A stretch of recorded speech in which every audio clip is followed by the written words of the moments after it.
Good morning, everyone. The regular board meeting of the Regional Transportation Authority will come to order, and let's begin as we always do with the Pledge of Allegiance. I pledge allegiance to the flag of the United States of America and to the republic for which it stands, one nation, under God, indivisible, with liberty and justice for all. Great, thank you. Madam Secretary, will you please call the roll? Yes, Director Anderson. Here. Director Buchanan. Here. Director Colson. Here. Director DeWitt. Here. Director Durante. Here. Director Frega. Director Fuentes. Here. Director Hobson. Here. Director Lewis. Here. Director McGallis. Director Melvin. Here. Director Peng. Director Ross. Here. Director Totten. Here. Director Troiani. Here. Chairman Dillard. Here. We have a quorum of 14 present with 2 absent. Great, thank you, and once again, thanks everyone for their excellent attendance and for attending committee meetings when you're not even a member. That helps move the agenda along, and it's great to have that additional background, so I deeply appreciate it. Item 3A on our agenda is the approval of the minutes from the meetings held on March 17th, St. Patrick's Day, 2016. Any comments or questions? If not, Senator or Director Don Totten moves that we approve the minutes, seconded by Director Ross. Let's take a roll call so we have a baseline roll call. How's that, Madam Secretary? Okay, Director Anderson. Yes. Director Buchanan. Yes. Director Colson. Director DeWitt. Yes. Director Durante. Aye. Director Frega. Aye.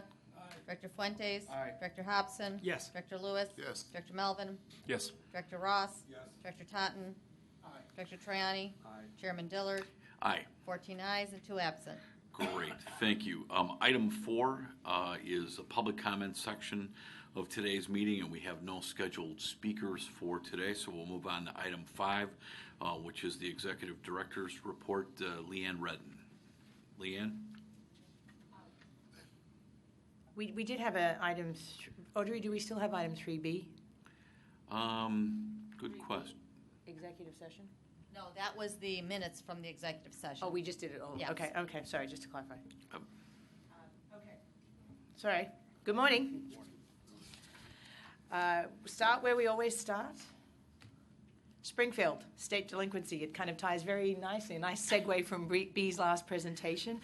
As of today, the state owes us $269 million. For the first quarter of 2016, the cost for the RTA to carry that short-term debt was about $437,000. So Springfield, the chairman and myself were down there yesterday. Jeremy we left Jeremy behind. We got out of town as best we could. We were all called down actually yesterday. All transportation were called down to testify before House Appropriations Committee. So we transit luckily got to go first in that hearing that was about 2 hours delayed. And all 4 agencies were up there together. And I think just a note, it was also noted by the members of that committee that the sort of the collaboration, the coordination, cooperation that's been happening between all of us was welcomed, I guess applauded, maybe is a good word too, to sort of, and how we were able to sort of stave off and manage through the budget impasse, I think was recognized by the committee. And so thanks to Chairman Dillard for sort of kicking off that presentation for all 4 agencies. I think it was went very well in Springfield. So, but this week was last week's, I should say, was the first week that they were back after a several week hiatus, basically through most of March. The 4 legislative leaders, though, have met, and they met with the governor last week to discuss the ongoing budget impasse. It's still unclear whether any solutions or any actions will actually materialize from that, but we will keep you posted. The Senate Executive Committee also heard 2 bills last week that they basically held subject matter hearings, 2 of which could potentially increase funding for transit. One was focused on vehicle miles travel tax, The other was focused on an increase in the gas tax and a vehicle registration fee. They were just subject matter hearings, but it was a good opportunity, I think, for people to start sort of talking about what the issues are in sort of the shadow of the broader budget impasse. We have been actively sort of participating in some of these discussions. The increase in revenues, especially around the gas tax and the vehicle registration fee, is really part of a broader proposal, a broader campaign initiated by the Metropolitan Planning Council. Jim Riley, who is a former RTA chairman, state legislator also, but now is a senior fellow at MPC, has taken up sort of one of his big issues is the state capital infrastructure needs. And he actually spoke at City Club the day before I did to talk about the statewide needs. And one of the solutions, or one of the ideas as a way to fund that additional revenue needed, was an increase in gas tax and an increase in vehicle registration fees. I think that is the numbers that MPC are talking about, the $43 billion across the state, includes about $12 billion. That is reflective of the numbers that transit have as our needs in our across CTA, Metro, and PACE. We work very closely with MPC, so the numbers that they're talking about are essentially our numbers as well. And I think it's been a sort of a good collaborative effort as we continue to talk about this. I think then moving on to Washington. Washington also had a pretty significant recess. So since our last report, they really haven't had a lot going on out there. But the last 3 weeks they were on recess. House and Senate appropriators, though, are now tasked with essentially putting together the budget for the FAST Act. And actually you saw in the earlier capital presentation, some of those numbers and those dollars are starting to come out, but they've got to pull all those details together. A Senate subcommittee also approved a draft bill this week that is scheduled for a full hearing. I think that actually occurred yesterday, which would actually be the full approval of that budget for those FAST Act dollars.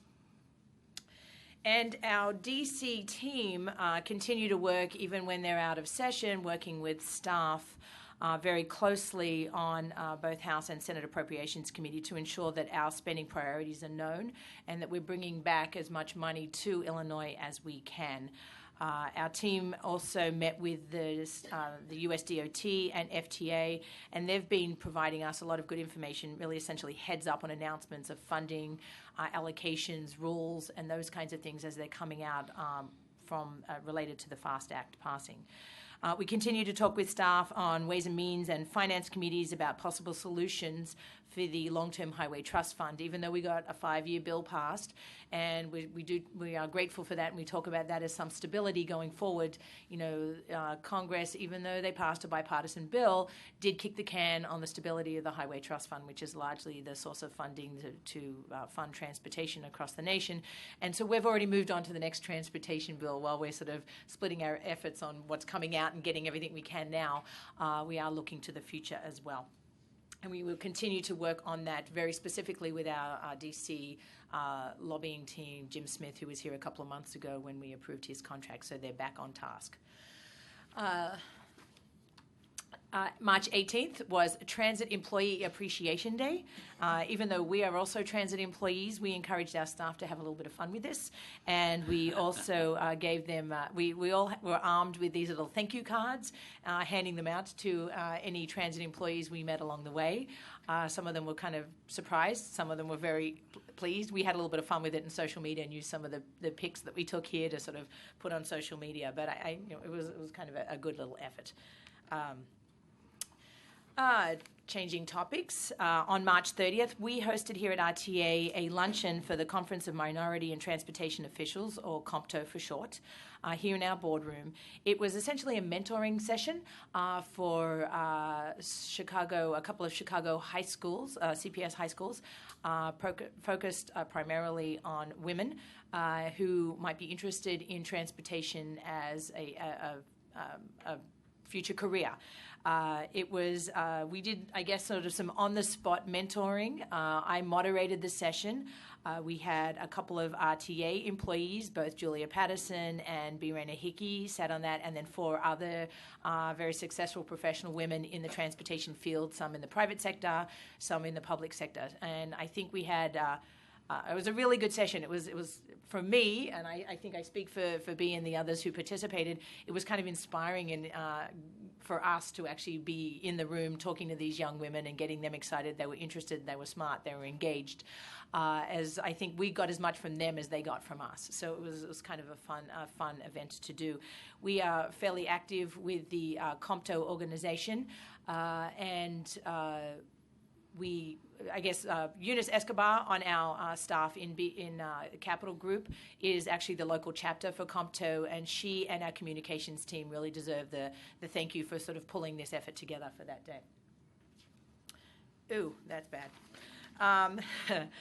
This month, I spoke at City Club also. Thank you to the RTA staff and some of the board members who were able to join me there, and of course Chairman Dillard for his support. I had the opportunity to continue the drumbeat on the need for capital funding for our region. But the key point that I was really making was not just that we're not just a handout. The point that investing in transit infrastructure is truly an investment. There is a great return on that investment, and we need to be we want people to think about it in that fashion, that we really are a key element of driving the economy, and that in turn essentially gives back not just to our regional economy, but to the state economy as a whole. So if I really want to stretch it, I would say we're part of the solution, we're not just a handout that we're asking for money. I think I mentioned already that Jim Riley had spoken the day before, so I was sort of continuing the drumbeat on a more specific point associated with transit. And we've continued to take that drumbeat to Springfield. We got quite a bit of media outreach from that as well, and so we will continue to work on that, and you'll get sick of hearing us talking about this, which is sort of my goal. If anybody really wants to see my speech, in its full glory, you can actually see it. It is available on our blog. And so speaking of our blog, we couldn't resist. On April Fool's Day, we decided to have a little fun. And we announced the starting of the newest transit line, the Aqua Line. I even said it like an American, not an Australian. And this line would consist of submarine service traveling along the shores of Lake Michigan. To give you a closer look, more tech-savvy millennials than myself actually were able to Photoshop this in, because I think it's actually some Russian sub. Put the Chicago skyline behind it. It was actually a very big hit on social media. It really got us some pops, and now more people are sort of following our blog, which is sort of the point. We only actually had a few people, maybe 2, ask us, were we serious? When does it begin? How is it going to work? But I will never tell you who those people actually were.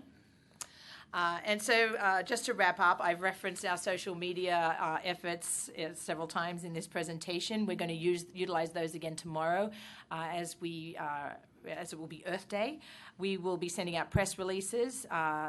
We've been doing them this week, highlighting the environmental benefits of transit. We'll also do a blog post tomorrow.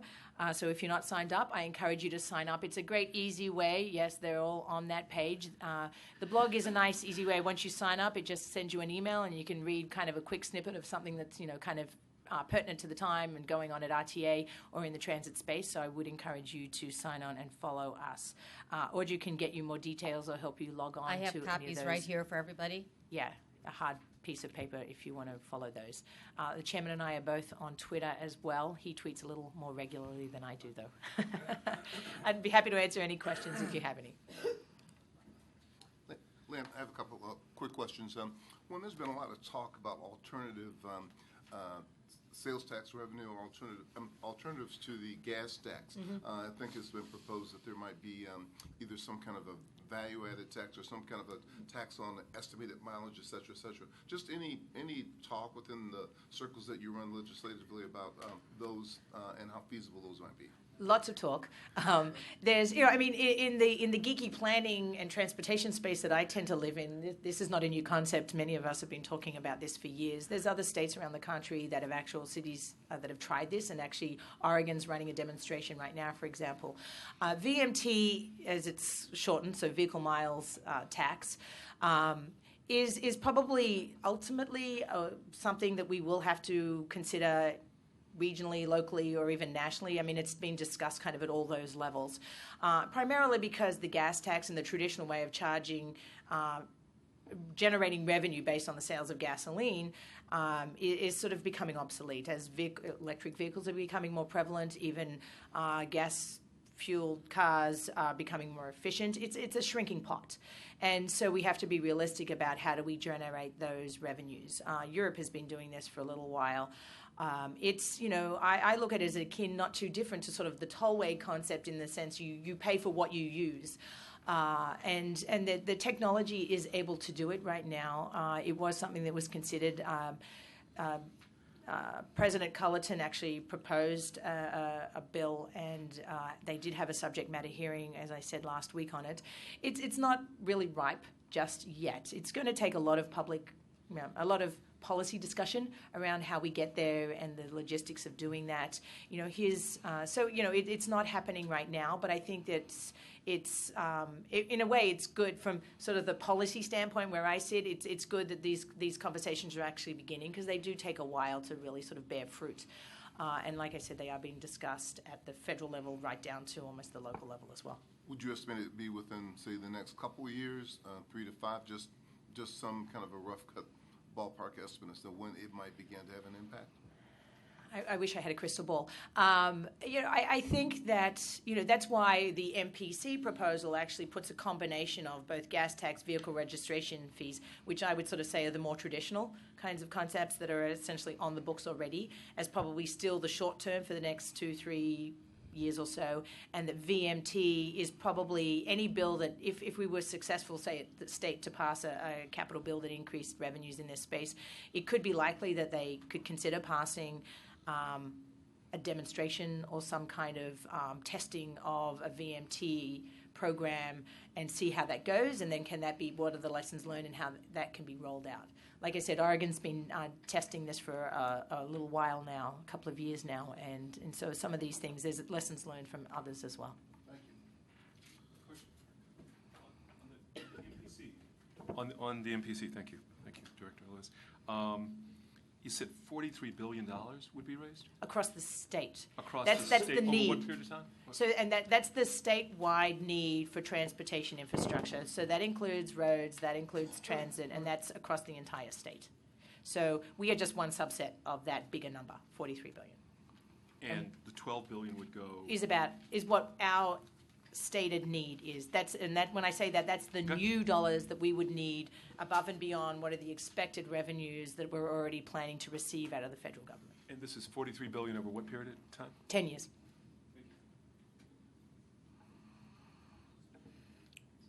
And, you know, Director Melvin, just to equate that, I mean, was a license plate fee increase, and it was a 30-cent a gallon gas tax. That's the size of the whole, so you can just see how big it is. But as Jim Riley from the Metropolitan Planning Council said, at least we have a number.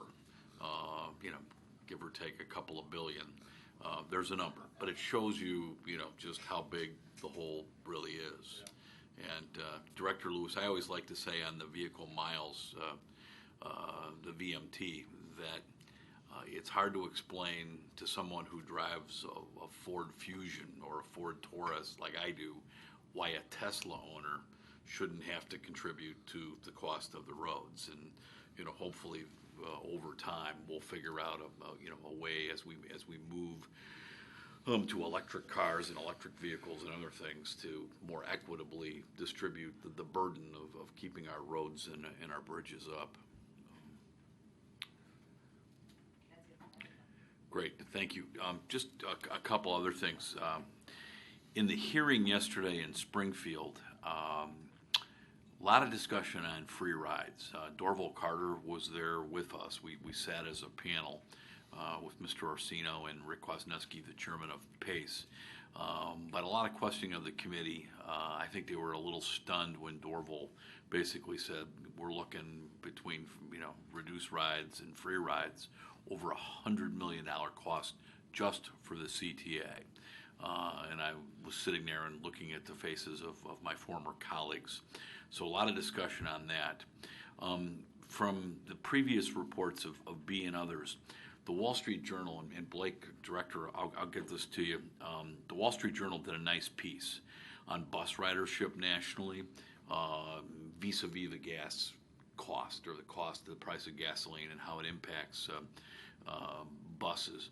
I wrote a letter back reminding the readers of the Wall Street Journal that I, as the head of a transit agency, always find it amazing that there's that much flux, 1 or 2%, sometimes more in other cities like Atlanta, on the price. When the price of gas goes down, how many people hop off the bus and start driving? Since AAA, or the motor clubs, the Chicago Motor Club AAA, says that the cost of operating for gasoline of a car is about 1/5 of the operations cost of the car. So 25 or 75% of the cost of operating that car is not the cost of gas. So when people say, wow, gas is down 30, 40 cents a gallon, they immediately hop off the bus and get in the car. But the real cost of the car, gas is only 1/5 of the operation cost of that car. It's not the gasoline that is the expense. And people, need to understand that they're still going to have, an immense cost, let alone wear and tear on themselves stress-wise in driving. And I just think people think, wow, gas prices are down, so now I can drive, but it's only 1/5 of the cost of operating the car, which to anybody that listens, don't get out of your car or don't get in your car and off our transportation system just because the price of gasoline has come down, because it's a small cost of operating your car.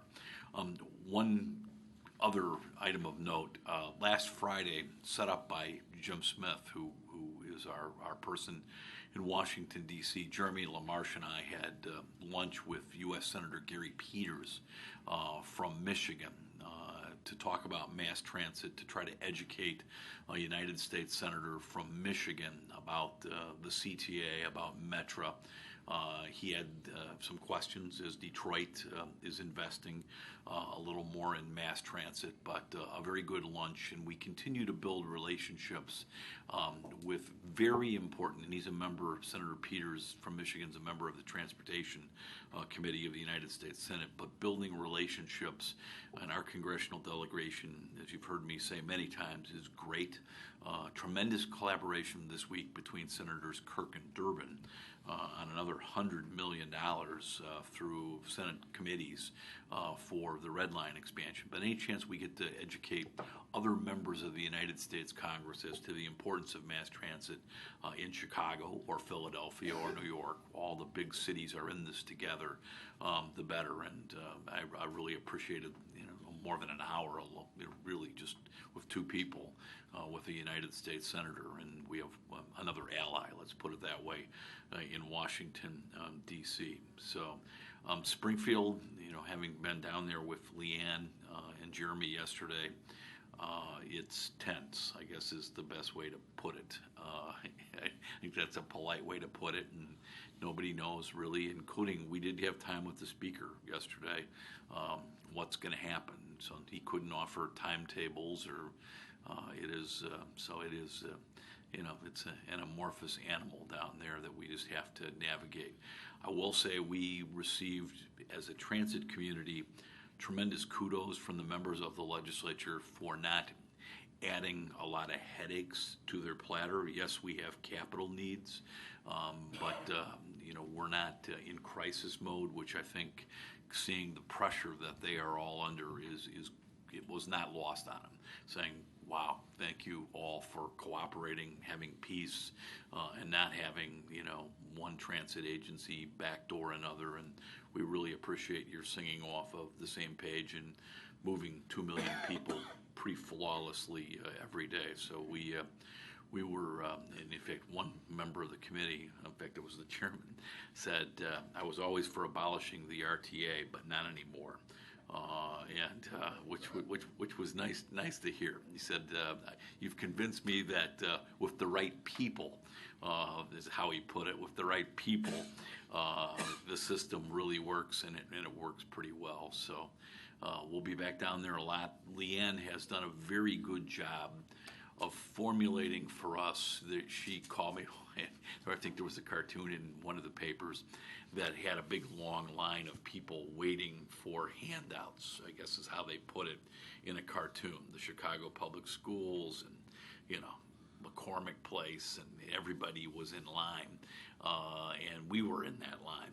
And she called up and she said, we're not a handout. We are an investment that returns a 4-to-1 return minimally on the dollars that are invested, and we actually move people who pay taxes to put more money in the school aid formula, to put more money in the state treasury.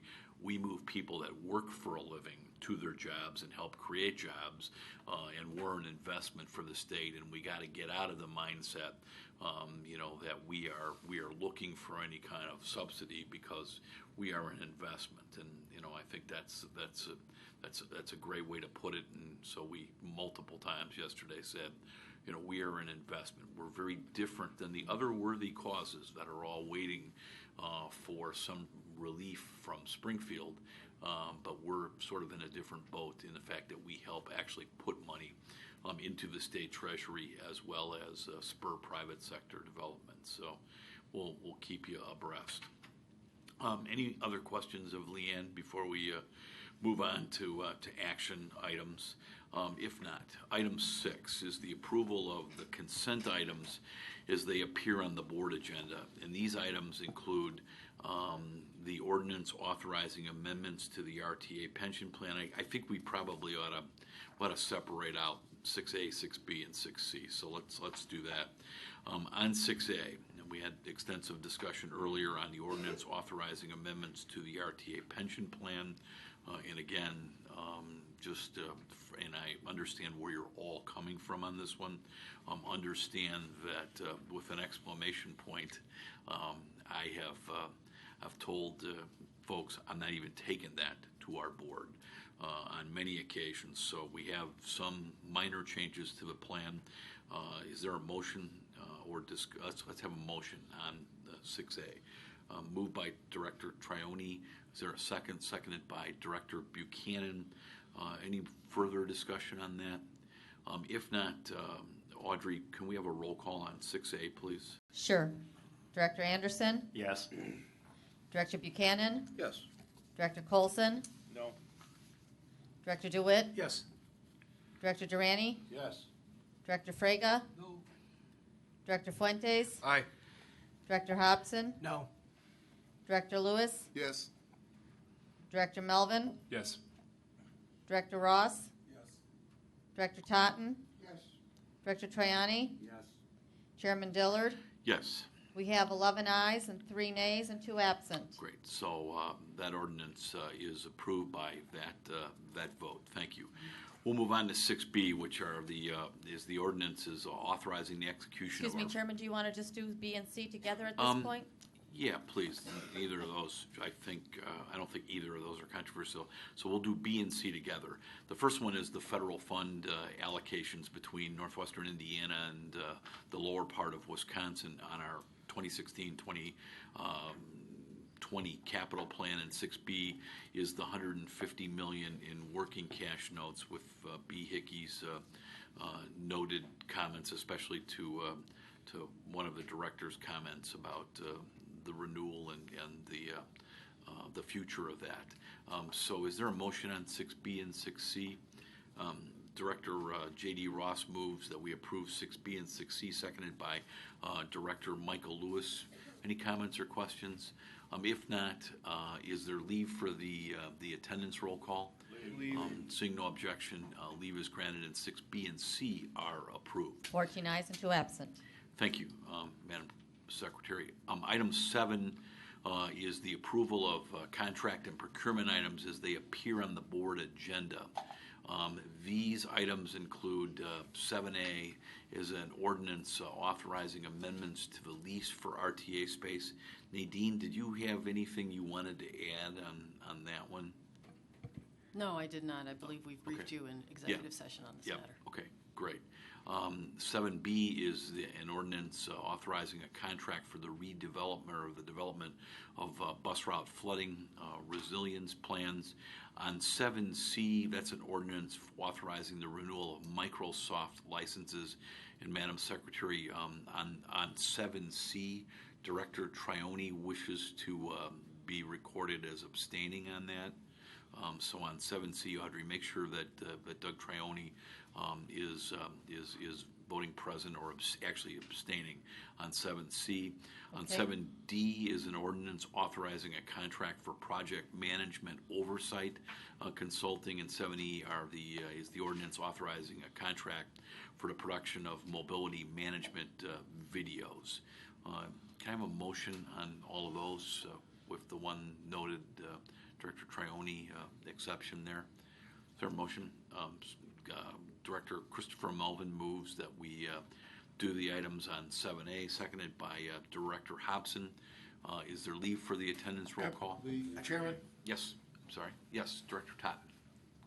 Thank you, Mr. Chairman. There's a whole lot of vendor contracting certificates attached to these. And, history in our area is that there's a lot of, not a lot, but enough questions about some of these contracts that can be raised. I look askance at any minority contract. There's a couple in here that the women are listed as the owners, 51%, and then the husband is listed at 49%. Now, that raises a red flag in my mind as to who's really running the business, and is it a front? I don't know how you check these or whether you do, or even though they're certified, is there some sort of check made on them? We're not a certifying agency, so we are required to abide by the certifications that are made by the other agencies. But as we manage these contracts, if we come across any behavior or the management of the work that's being done or the services that are being provided seems, as you say, something that we should be looking askance at, then we would report that to the appropriate agency. I mean, there's a couple of red flags in here, but,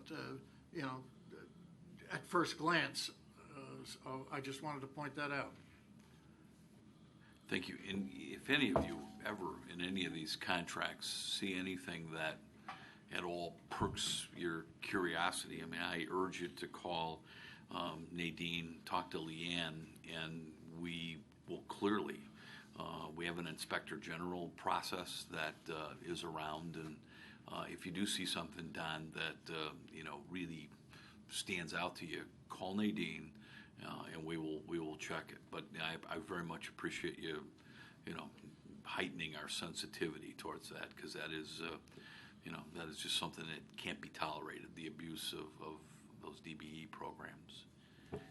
Okay, yes, Director Hobson. I'm sorry. I would just like to thank Leanne and the staff for tying some of these specific actions back to the strategic objectives of the RTA. It really closes the loop and makes it make sense for me, so thank you very much for doing that. Great, thank you. Okay, so we have, do we not, Madam Secretary? We have a motion and a second second. with Director Triani abstaining on 7C, otherwise A, B, D, E are going as one. Great, thank you. Is there leave for the attendance roll call on those? Seeing no objection, leave is granted, and the items in 7 are approved. Item 8 is new business. Any new business to come before the board? If not, we will move on, and I will remind you that our next meeting is Thursday, May 19th. It's hard to believe we're into the month of May already, with committees, as always, starting at 8:30. We don't have an executive session today, correct? Which is Correct. nice. Thank you very much. And With that, I entertain a motion to adjourn. Director Fuentes moves we adjourn, seconded by Director Patrick Durante. All those in favor signify by leaving, and we are adjourned. Thank you all.